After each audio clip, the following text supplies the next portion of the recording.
오늘 하는 내 강의는 내 자신이 학문을 어떻게 해왔는가를 정리해서 말합니다. 학문을 이렇게 해야 된다, 저렇게 해야 된다고 말하면 실현 불가능한 요구를 한다, 공한 이야기다, 이런 반응을 얻기 쉽습니다. 그게 아니고 학문을 이렇게 하는 게 바람직하다는 것을 내가 실제로 해보고 경험에 의해서 검증된 사실이다 하고 말하고자 합니다. 그러면 훨씬 더 설득력이 있습니다. 그러나 내가 실제로 한 연구의 세부적인 내용은 국문학 전공자 아닌 사람에게는 조금 생소할 수가 있어요. 그것은 잘 감안하고 그것이 가지고 있는 그런 일반적이고 보편적 의미를 주로 파악하고 그 구체적 내용은 덜 중요하다고 생각하면 됩니다. 앞에서 깨달음을 얻어서 학문을 제대로 하려면 딱 두 가지가 필요하다고 그랬어요. 하나는 문제의식이고 하나는 집중력입니다. 문제의식을 가지고 문제를 해결하려고 집중적으로 노력하면 반드시 깨달음이 온다 그랬어요. 문제의식이 무엇인지 분명하게 하지 않으면 이런 말이 공론일 수 있습니다. 깨달음이 허세라는 오해를 받을 수 있습니다. 문제의식은 뭔가? 문제의식은 번뇌망상하고 다릅니다. 이게 제일 중요한 겁니다. 불교에서 사홍서원이라 해서 번뇌무한 서원단이라고 해요. 번뇌가 무한하니까 그것을 다 끊고 싶다. 그럼 나는 사홍서원에다 보태 말합니다. 문제, 무한, 서원단이 아니라 활자 화를 하겠어요. 그것을 살려내야고 싶다 이렇게 했어요. 문제의식은 대상이 있으므로 분명하고 번뇌망상은 소정대로 몰래 불명하고 개미 쳇바퀴 돌듯이 그냥 이렇게 되풀이하고 제자리에서 멈도는 게 번뇌망상의 특징입니다. 문제의식은 미해결의 문제인데 그러한 것을 상속하기도 하고 많은 사람이 던지는 질문을 수용하기도 해서 문제의식은 역사성과 사회성을 지니고 있습니다. 남들과 공유하고 있어요. 그래서 토론이 가능하죠. 번뇌는 소정내가 없을 뿐 아니라 정체가 모호합니다.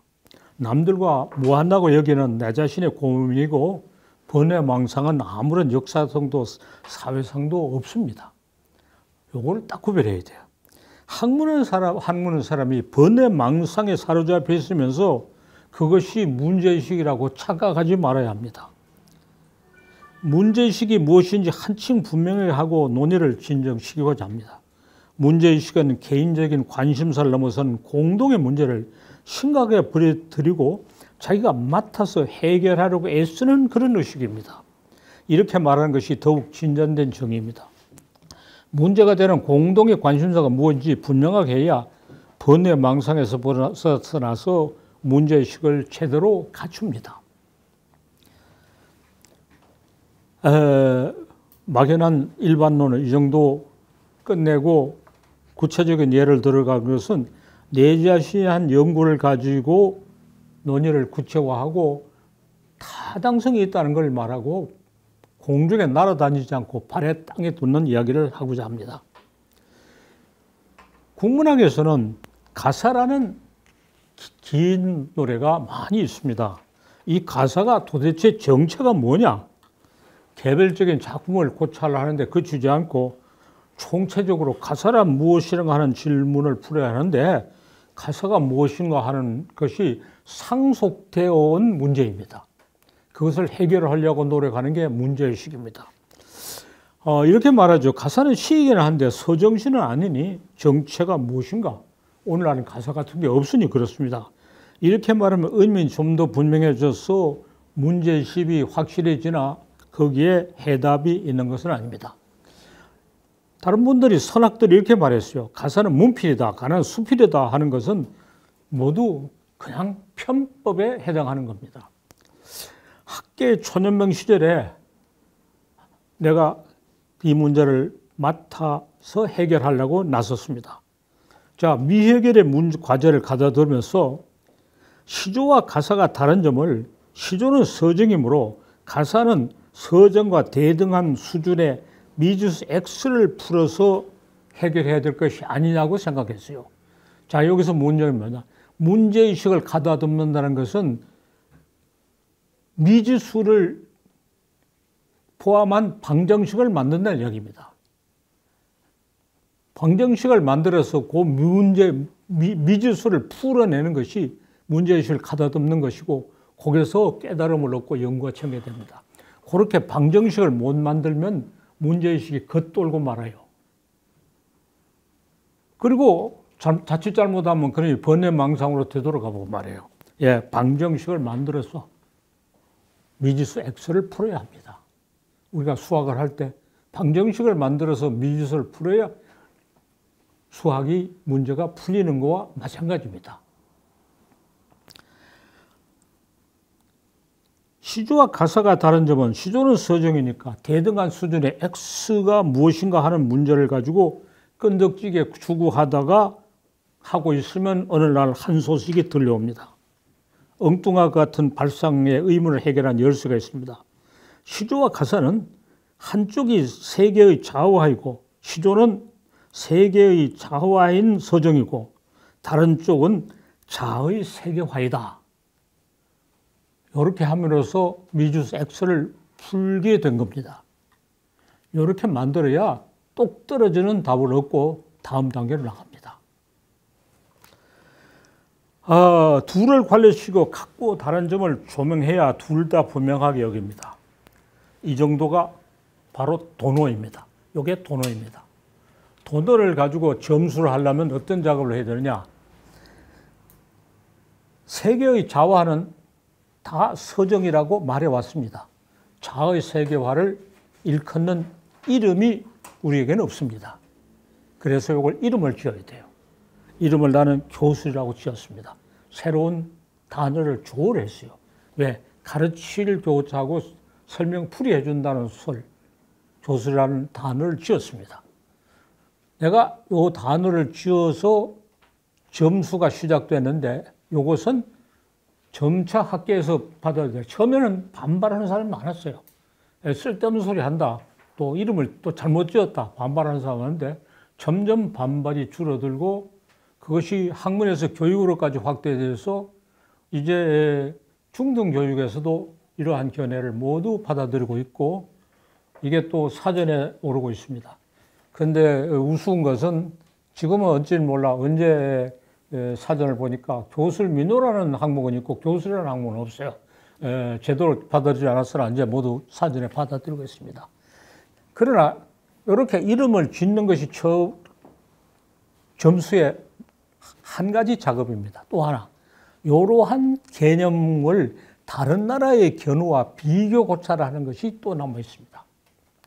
교술이라는 이름을 내가 지었지만은 이것이 서양말의 디덕틱이라는 말하고 상응합니다. 서정인이 서사인이 하는 말들은 다 서양말을 일본 사람이 번역했습니다. 문학갈래가 크게 셋이라고 생각해서 번역했는데 사실은 서양에서도 원래는 문학갈래가 넷이었습니다.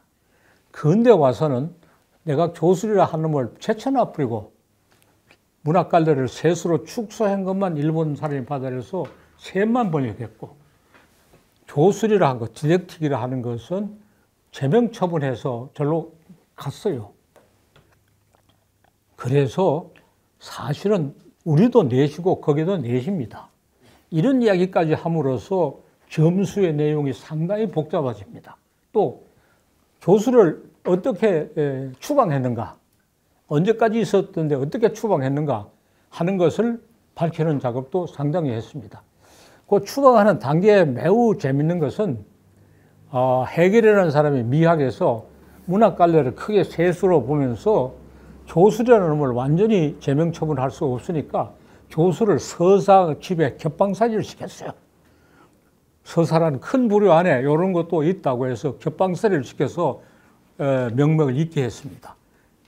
그러나 교수라는 것은 문학 안에서는 수필이라는 것을 온전하고 있고 문학 밖에서는 무슨 신문 칼럼 같은 걸로 아주 그 영역을 넓게 확보하겠습니다.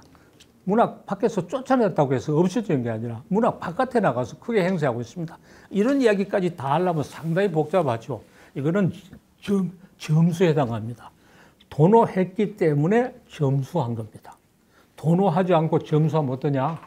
그런 걸 다 발견하면 지리멸렬 빠져. 자기가 막 혼란에 빠져가지고 문제의식을 잃어버리고 다시 번뇌망상으로 돌아갑니다. 다시 말합니다. 도노를 해야 정신을 차려서 점수를 하고 다음 단계 이야기를 하고 외국과의 비교를 하고 모든 논의를 하는 것이 다 조리를 잘 갖추어서 전개됩니다. 그러면 서점과 교술은 둘을 조명을 해서 둘이 어떻게 다르냐 하는 걸 이야기함으로써 한 단계의 문제가 해결되는데 한 단계의 문제가 해결되면 문제의식이 확대되면서 더 큰 작업으로 나갑니다. 여기서 문학 갈래에 대한 총체적인 작업을 하게 됩니다. 그러면 서점과 교술은 이런데 서사와 희곡은 어떻게 되냐? 도대체 이것들이 서로 어떤 관련을 가지고 있느냐는 문제의식이 확대됐습니다. 그러므로 다시 더 크게 깨달아야 됐습니다. 불교의 깨달음과 학문의 깨달음이 어떻게 다르냐 했을 때 불교 숙녀 중에는 한 번에 다 깨달았다. 다 깨달았는데 뭘 공부하느냐 하고 말하는데 글쎄 나는 그건 말이 안 된다. 학문은 깨닫고 또 깨닫고 깨닫게 되면 더 큰 걸 깨닫게 됩니다. 그렇게 해서 문학 갈래의 이론을 자아와 세계의 관계에 관한 문학 갈래의 이론을 만들었어요. 그 내용을 여기 다 설명하려면 매우 복잡하니까 설명을 생략하고 문학 갈래의 이론을 다 만들면서 문학 갈래 중에 정말로 문제거리가 그 다음에 이제 그 교술에 대한 이야기 좀 더 마무리하고 교술은 세계문학의 보편적인 갈래입니다. 우리만 있는 게 아니고 교술 시가 중세 후기라는 시대에 전 세계에 아주 성행했어요. 그러나 근대에 와서 그러면 제명 처분을 했어요. 그렇게 함으로써 세계문학에 대한 새로운 해명도 했고 문학 갈래 이론을 다 만들자 이 얘기가 너무 지금 가파르게 전개돼서 못 따라갈 수 있습니다. 간추려 말합시다. 하나를 깨달으려 하면 미지수를 어떤 방정식을 만들어서 미지수를 풀어야 된다고 그랬어요. 미지수를 풀고 나면 문제의식이 확대돼서 더 큰 걸 깨닫게 돼요. 그래서 작업이 연쇄적으로 확대되어서 걷잡을 수 없이 뻗어나가요. 걷잡을 수 없이. 뭐 연구할 거리가 없다. 예, 도노하지 않아서 그래요.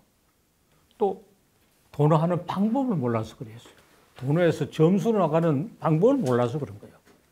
그렇게 해나가면서 문학에서 진실로 문제가 되는 건 소설입니다. 이 소설이 뭐냐? 이것이 중요한데 소설이 무엇인가에 대해서 여기에 1, 2, 3 하는 논의를 전개됐어요. 이 논의의 구체적인 내용은 어떤 의미에서는 너무 전문적일 수 있습니다. 그러나 그런 전문적인 내용보다도 큰 문제를 풀어나감으로써 그 곁가지에서 지금까지 세계적인 범위의 미해결의 문제, 여기에서는 아까 가사가 무엇인가 하는 우리 국문학계가 물려받은 문제의식인데 소설이 무엇인가 하는 건 세계학계가 지금 물고 떨어지는 문제입니다. 세계학계의 문제입니다. 세계학계에서 소설이 무엇인가를 가지고 제대로 이야기를 못해서 힘을 들어하고 또 소설이 무엇인가에 대해서 여러 가지 기존의 의견을 들어보면 변증법이라는 놈이 비교적 진전된 이야기를 만들어서 행사를 하고 있는데 사실은 매우 잘못된 이야기입니다. 소설이 무엇인가 하는 세계적인 문제를 새롭게 해결하며 가장 진전된 의견이라고 하는 세계적인 문제를 해결하는 깨달음을 얻고 가장 진전된 이야기를 한다는 변증법에 대해서 내 이론인 생각론의 토론을 해서 논의를 구체화해서 도노가 점수로 확대하면서 소설에 대한 세계적인 일반론을 다시 정립하고 세계 소설사를 모두 이야기하는 지극히 큰 작업으로 나아갔습니다. 야, 그래서 얻은 결과라 1, 3으로 했는데 지금 오늘의 강의가 너무 가파르게 진행돼서 잘 이해하기 어렵다고 생각될 수 있으나 한번 들어봅시다. 1. 자아와 세계가 상호에 입각한 대결을 하는 것이 소설입니다. 갈래 이론의 소설을 이렇게 합니다. 이것이 나타난 시기에는 중세에서 근대의 이연기입니다. 그때 상하 남녀가 경쟁하면서 갑자기 소설을 만들어냈습니다. 이것은 근대에 이르러서 시민계급이 소설을 만들어냈다는 종래의 견해하고는 전혀 다릅니다. 두 번째, 중세까지 위세를 들치는 문학 갈래를 안에서 들어가 뒤집고 정체를 숨기고 위장된 신분으로 출생신고를 하고 표현에서 차용한 것이 소설이 생기면서 사용한 공통된 작전입니다. 동서 양쪽에서 동양에서는 전이, 서양에서는 고백력이 사람의 행실을 평가하는 본능을 행사하고 있어 동아시아에서는 가짜 전이, 유럽에서는 가짜 고백록이 소설로 나타났습니다. 이것은 기본적으로 같으면서 문화 전통이 다릅니다. 그래서 동아시아에서는 소설이 가짜 전으로 생겨났고 저쪽에는 가짜 고백력으로 생겨났다는 것은 엄청난 발견입니다. 이거는 엄청난 발견이요. 엄청난 발견을 어떻게 할 수 있었던가 하는 걸 말합니다. 발견의 결과가 대단하다는 게 어떻게 해서 이런 발견을 하게 되었는가. 세 번째, 중세에서 근대의 이행기의 변혁을 먼저 진전시킨 동아시아 소설이 다른 것보다 앞서 나갔어요. 그러다가 산업혁명을 계기로 유럽 소설이 선두에 나섰습니다. 그렇게 해서 선진이 후진이 되고 후진이 선진이 되는 변화가 일어났습니다. 그러나 유럽 소설은 스스로 자멸하는 길로 들어서게 되고 제3세계 소설이 치고 나와서 소설의 앞길을 개척하는데 아프리카 소설이 특히 모범을 보이고 있습니다. 자, 1, 2, 3 세 단락으로 정리한 내용이 엄청난 내용입니다. 소설의 사회사 비교론이라는 내 책에서 이런 내용을 책 3권으로 다루었습니다. 상당히 치밀하게 다뤘다고 생각하는데 지금 몰라도 또 엉성하고 보충할 내용을 합니다. 그러나 대강은 잡았습니다. 천고의 의문을 풀었다. 예, 화담 서경덕이 이 이론을 제기하면서 스스로 쓴 글입니다. 족파 천고의 지의, 천고의 의문을 깨버렸다. 의문을 해결했다. 예, 이것도 족파 천고지의라고 할 만한 성과입니다. 가사가 무엇인가 하는 우리 학계에 물려받은 문제의식을 풀어나가서 문학갈래는 어떻게 이루어졌냐를 풀어서 문학갈래 가운데 가장 말썽이 있는 소설은 어떻게 생겼느냐를 나가면서 세계적인 범위의 큰 의문을 해결했습니다. 이것이 생각론의 철학을 구현한 소설이고 번증과가 맞서서 토론을 전개하면서 여러 문명권 많은 나라의 소설에 근본적으로 혁신한 거시적인 이론을 전개하면서도 많은 미시적인 문제를 해결했습니다.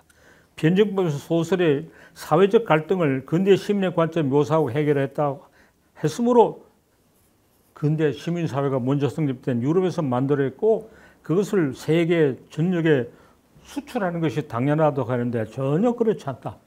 중세에서 근대의 이행기에 귀족과 시민의 경쟁적 합작품, 남성과 여성의 경쟁적 합작품을 만들었고 동아시아 소설이 앞서 나가고 유럽 소설이 한참 뒤따라오다가 근대 소설은 유럽이 앞서 만들었다.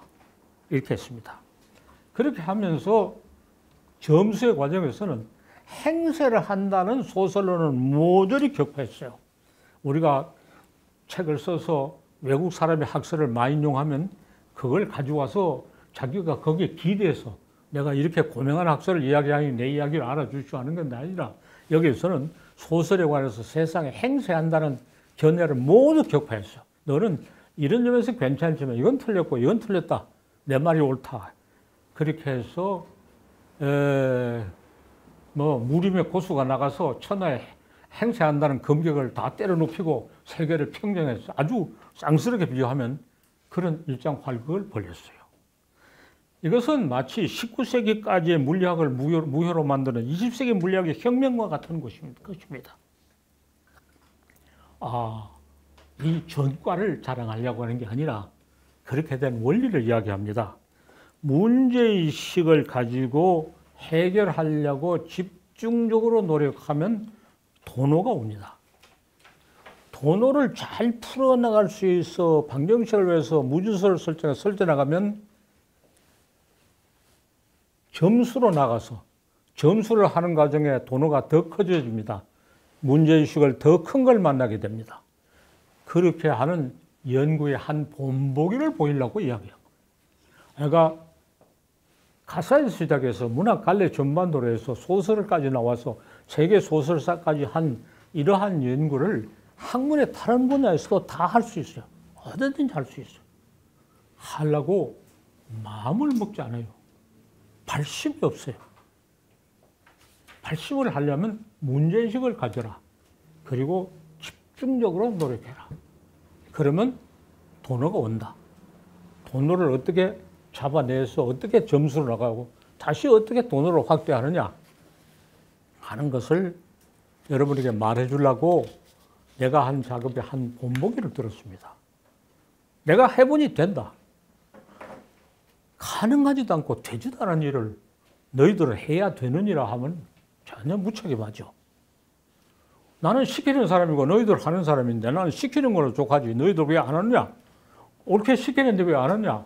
이렇게 호령하면서 생각나는 사람이 많아요. 이거는 내가 해보니까 된다. 이렇게 된다는 걸 내가 내 체험에 의해서 검증을 했으니까 하면 되고 내가 있는 거 그대로 하라는 게 아니라 수많은 다른 문제의식이 있어요. 다른 작업을 이렇게 할 수 있다. 문학 내에도 많이 있고 문학 바깥에는 더 많아요.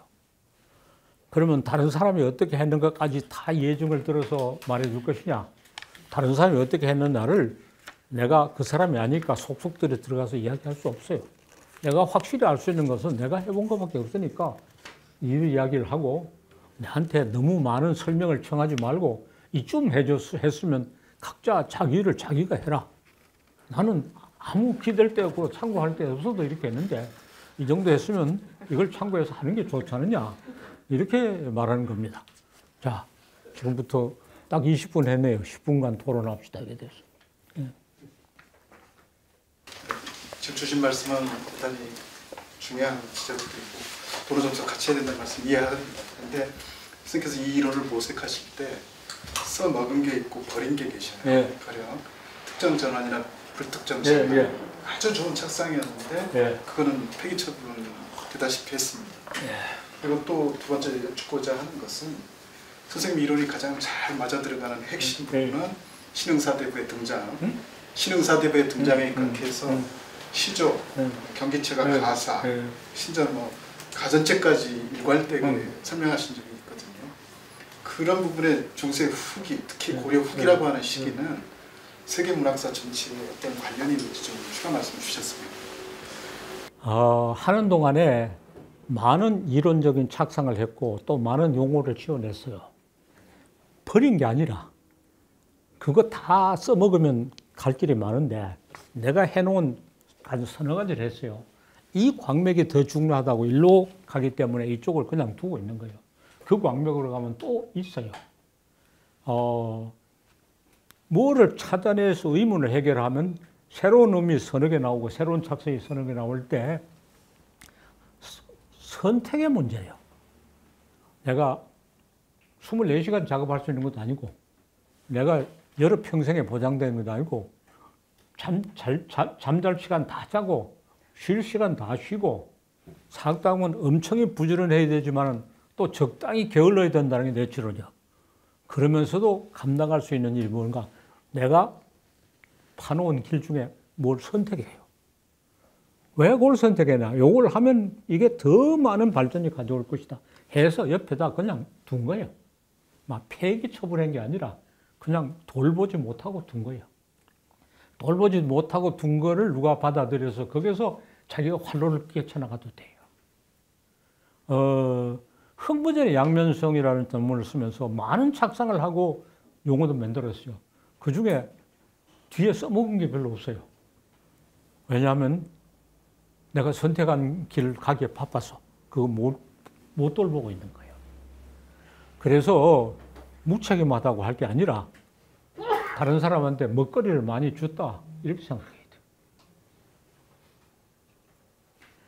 돼요. 한국문학의 갈래 이론이라는 책이 있어요. 내가 문학갈래에 관한 작업을 했는 초창기부터 나중까지의 논문을 용어를 전부 그대로, 용어도 그 순간에 많이 달라졌는데 차례대로 이제 이렇게 책으로 내고 앞에 머릿말을 썼어요. 처음에는 서양 사람들의 갈래 이론을 적용해서 해결하려고 하다가 그 다음에 두 번째는 독자적인 갈래 이론을 만들었고 세 번째는 독자적인 갈래를 가지고 세계적 일반론을 만들었다.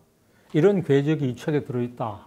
그래서 한국문학 갈래 이론을 보면은 이 사람이 작업을 이런 순서로 해왔구나. 얻어진 결론만 중요한 게 아니라 어떤 과정을 거쳐서 했느냐가 중요하다고 생각하면 그 책을 읽어보면 도움이 돼요. 용어도 뭐 처음에는 장르라 했다가 뭐 나중에 갈래라 했다 용어가 달라진 그 용어를 그대로 논문을 그대로 수록했어요.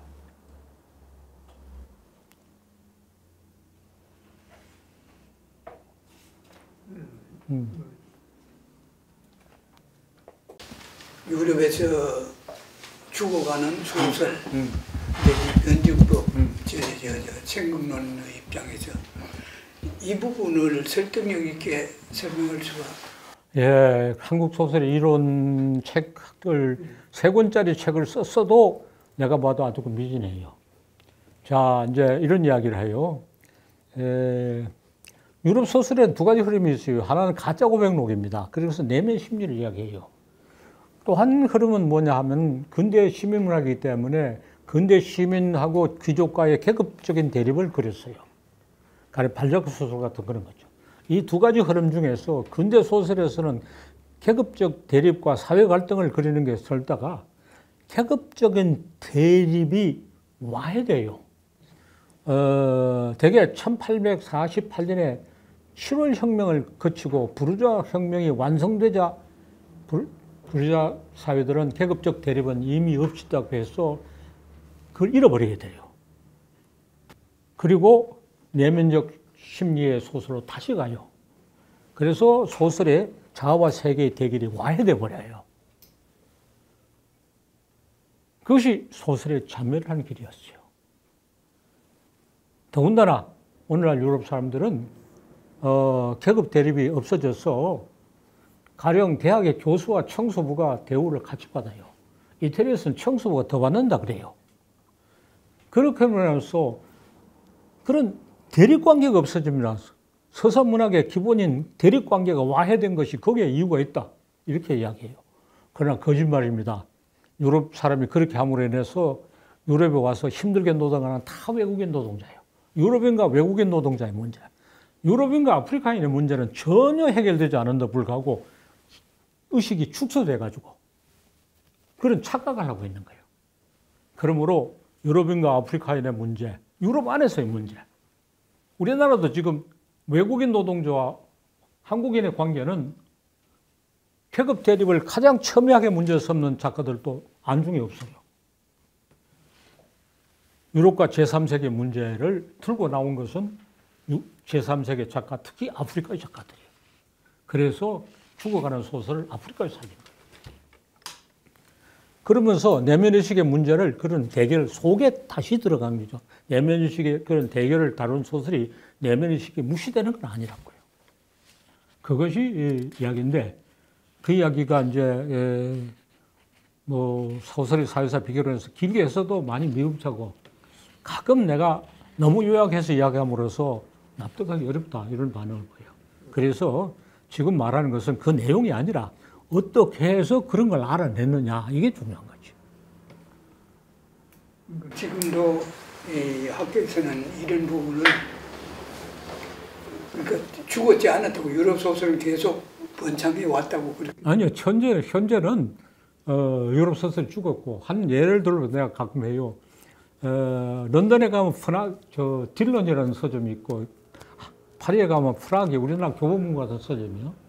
1층 중앙 매장에 이만큼 쎄놓고 파는 게 전부 아프리카 소설이에요. 아프리카인이 영어로 쓰고 불어로 쓴 소설이에요. 그러니까 아프리카인이 영어와 불어로 쓴 소설이 런던과 파리를 완전히 강퇴해버렸어요. 가시적인 형태로 유럽 소설은 죽고 아프리카 소설이 그렇게 있어요. 그걸 읽고 아프리카 소설 감탄하고 자기들의 패배를 인정하고 있어요. 그런데 우리는 아직도 유럽이 제일인 줄 알고 그거 따라가요. 그거 따라가. 그래서 선진이 후진이 되고 후진이 선진이 되는 걸 모르고 아직도 유럽이 선진인 줄 알고 따라가면 하시니 우리가 유럽보다 더 선진이 되어야 될 당연한 단계에 있는 거예요. 그러면은 이제 소설이라는 게 기본적으로 역사적으로 생겨나서 역사적으로 사라질 장르를 갈래라고 우리가 생각할 수 있을 텐데 선생님 말씀하시는 대등사회, 근대사회를 우리가 이제 척결하고 대등사회가 된다고 대등사회에서의 소설의 구심이라는 게 달라져야 되지 않나요? 예, 거기서 이제 상생과 상극의 이야기인데 지금 변증법에서는 상극만 이야기해요. 그래서 소설의 등장인물은 상극의 관계를 가졌다 이야기 말이에요. 그러나 생극론에서는 상생이기도 하고 상극이기도 해요. 상생이 상극이고 상극이다. 그래서 상극의 대결을 맺힌 게 진짜 소설이란데 상생을 보여주는 것이 또한 소설이에요. 그래서 제3의 소설은 상극을 보여주면서 상생으로 넘어가고 있어요.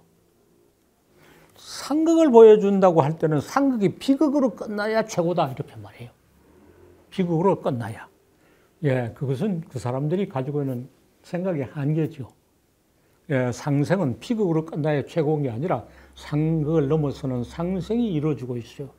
그래서 아프리카 소설, 인도 소설이 유럽의 제국주의자들을 지옥에 몰아해가지고 찢어 죽이려는 게 아니라 너희들도 개심해서 우리와 같이 상극의 관계를, 상생의 관계를 가지자고 하는 거예요.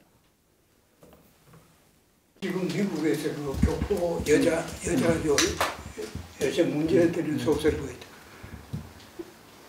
요즘 문제되는 소설이 있지 않습니까? 그것도 그런 논리로 설명이가. 뭐 그런데 이게 말할까 문학 시장에서는 미국 소설이 상당히 중요한지 몰라도 세계 소설사의 전개에서는 미국은 상당히 좀 처진대요. 중심에 놓이지 않고 있어요. 한국 그 제3세대. 네. 그래서 제3세대가 진짜 그 이야기가 나는 잘 알지 못해서 내 이야기에서 포함되지 않은데 지금 초미의 관심사는 유럽의 내면 심리 소설과 아프리카의 그런 세계사적 소설 사이의 논쟁이 초미의 관심사야. 그게 그렇게 이야기하는데 미국 소설이 어느 정도 거기에 이야기가 될 수 있는지는 난 잘 몰라요. 아니 이거 그 말고 윤 선생님, 윤 박사 그 뭐예요? 미국의 여자 여세서는 문제작 있잖아요. 교포. 네. 그러나 한국. 그러니까 미국에서 이제 문제가 되는 것은 그 어떤 작품이 뭐 베스트셀러고 미국에서 많이 문제된다 한데 유럽 소설의 한창 시절에도 미국 소설은 말하자면 일종의 지방방송이죠. 지방방송이요. 그래서 미국 소설에다 중심을 놓고 이 얘기를 하면은 세계 소설사 전체가 보이지 않을 뿐 아니라 소설에 관한 미국인의 이론이란 게 없어요. 그래서 작품도 그럴듯해야 되고 이론도 그럴듯해야 되는데 선수도 훌륭해야 되고 코치도 아주 좋아야 되는데 그 점에서 조금 미안하지만 2급이거나 지방방송이야. 그래서 미국 문학을 세계 문학에 미국이 아주 강대국의 영향이 크니까 문학도 그럴 것이다 하는데 미국이 가지고 있는 그 나라의 위치와 그 문학은 너무나 격이 달라요. 그것이 미국 사람의 콤플렉스인데 영문학을 하고 미국 문학 하는 사람은 거기에 그냥 몰두해서 그런지를 잘 모르고 있어요. 하여튼 세계 문학의 큰 흐름의 중심에 선 것은 특히 불란서 소설하고 아프리카인이 불어나 영어로 쓴 소설 사이의 그 시합이 세계 문학의 제일 본경기에 속해요. 선생님 그러면 금방 말씀하신 상생, 상극 그 소설의 이론이 그것이 신명풀이 일어나고 곧바로 통한다고. 신명풀이하고는 통하죠. 신명풀이하고 통하는데 신명풀이는 공연 예술을 할 때는 신명풀이를 많이 이야기할 수 있어요. 그러나 소설은 신명풀이 이야기가 이렇게 정면에 나오기는 어려워요. 소설은 몸으로 하는 게 아니고 우리가 읽고 생각하는 거기 때문에 물론 그 상생은 신명풀이를 가지고 상생을 하자는 거예요. 아프리카 사람들은 정말 신명이 과한 사람들이죠. 미국에서도 흑인 교회에서는 막 노래 부르고 춤추는 게 예배지. 조용히 앉아서 뭐 기도하는 거 이건 그런 건 없단 말이에요. 그 아프리카의 신명이 과한 거죠. 그러나 그 과한 신명을 가지고 사회적 갈등을 녹여서 상생을 이룩하자 하는 쪽으로 가고 있어요. 그래서 과한 신명을 가지고 상대방을 깨부수려는 게 아니고 상대방을 깨부수려면 인상도 쓰고 얼굴도 험하게 하고 음모를 꾸미고 역습을 하고 기습을 하는데 신명풀이를 하는 사람들은 그게 아니고 상대방을 끌어안아서 같이 우리 신명풀이 하자는 쪽으로 가고 있어요. 그렇게 이야기하면 다시 연결 쉽게 이야기할 수 있어요. 자, 오늘 이야기가 다 중요한 거기 때문에 여기 마치고 다음 대목으로 넘어가는 걸 봅시다.